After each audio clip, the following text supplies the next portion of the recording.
بسم الله الرحمن الرحيم.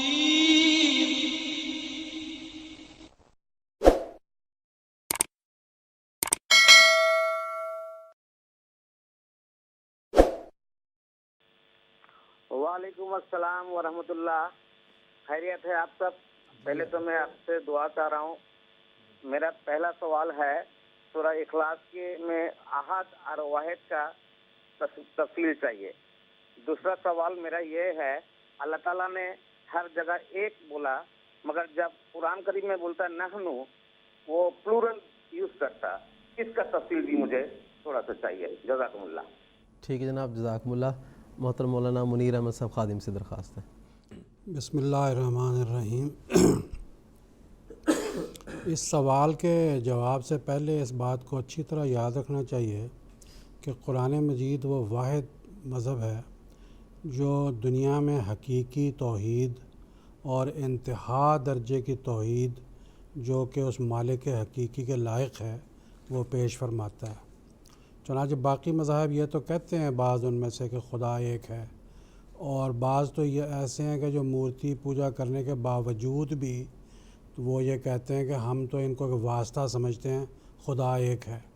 تو ان کا خدا کو ایک ماننے کا جو تصور ہے وہ ایک ماننا بھی ہے ان کا، اور مورتیوں کی پوجا بھی کرنی ہے.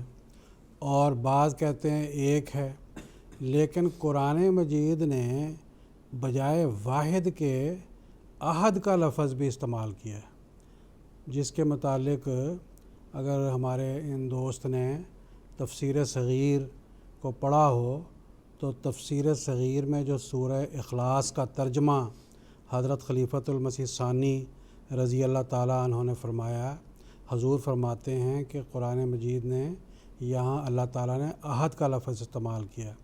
واحد کے معنی ہوتے ہیں ایک، اور احد کے معنی اکیلا. تو ایک کہنے سے دو کا تصور پھوٹتا ہے، پھر دو سے تین کا پھوٹتا ہے. لیکن جب ہم اکیلا کہتے ہیں کہ فلاں اکیلا ہے تو یہ نہیں کہتے دکیلا تکیلا. یہ حضور نے یہ بات اس میں وہاں بیان فرمائی ہے. تو گویا کہ یہ ثابت فرمایا ہے کہ احد کے لفظ سے انتہا درجے کی جو توحید ہے اس کی طرف اشارہ کیا گیا ہے. اور انہوں نے جو دوسرا یہ سوال کیا ہے کہ قرآن مجید میں اللہ تو ایک ہے، پھر جمع کا لفظ کیوں استعمال کیا ہے؟ قرآن مجید میں اللہ تعالیٰ نے اپنے لیے جمع کا صیغہ بھی استعمال کیا، واحد کا صیغہ بھی استعمال کیا، غائب کا صیغہ بھی استعمال کیا، مخاطب کا صیغہ بھی استعمال کیا، متکلم کا صیغہ بھی استعمال کیا. سارے استعمال کر لیے ہیں. ہم انسان جو ہیں اپنے لیے ایک صیغہ استعمال کر سکتے ہیں، لیکن خدا کی ذات وہ وراء الورا ہے کہ وہ صیغوں کی محتاج نہیں ہے. اس کے لیے سب صیغے ہیں، حاضر بھی ہے، غائب بھی ہے، اور سامنے موجود بھی ہے. جو لوگ اس کو دیکھ نہیں پاتے ان کے لیے وہ غائب ہے، اور غائب کا صیغہ استعمال کرتا ہے لا الہ الا ہوا، لا الہ الا انت سبحانک، نہیں ہے تو مگر تو. یہاں مخاطب کا صیغہ استعمال، لا الہ الا اللہ، یہاں اللہ کا لفظ خاص استعمال کر لیا.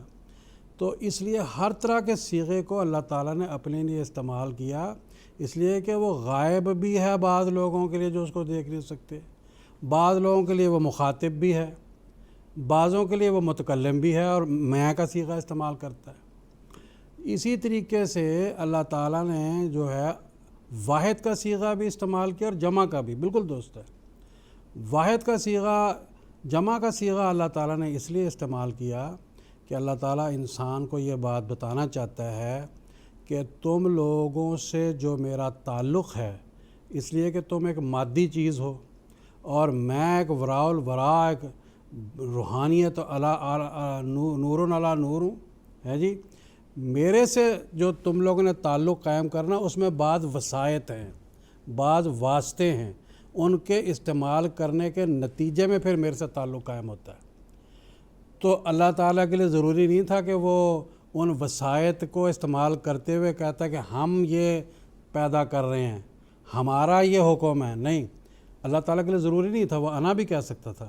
لیکن اللہ تعالیٰ کا یہ شفقت ہے اللہ تعالیٰ کی کہ وہ باقی جو وسائط جن کے ذریعہ سے ہم خدا تک پہنچتے ہیں ان کو سب کو اکٹھا کر کے نہنوں کا لفظ استعمال کرتا ہے، اور یہ ہم انسانوں کے لیے ایک سبق ہے۔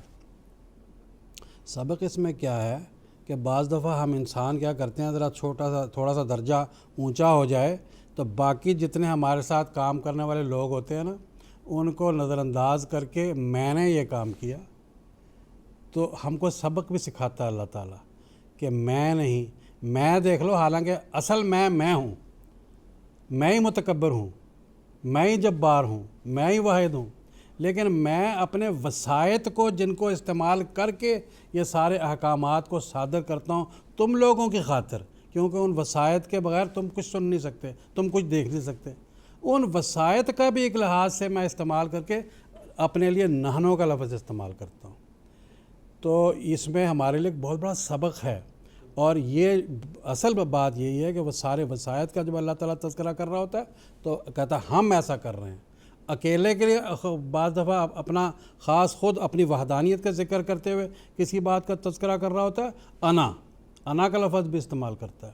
تو یہ ساری باتیں اللہ کی ذات کو جو بڑی بے نیاز ہے، بڑی عظیم الشان ہے، بڑی وراء الورا ہے، سب اس کو لائق ہیں، سب اس کو زیبا ہیں۔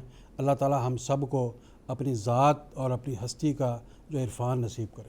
جزاکم اللہ تعالیٰ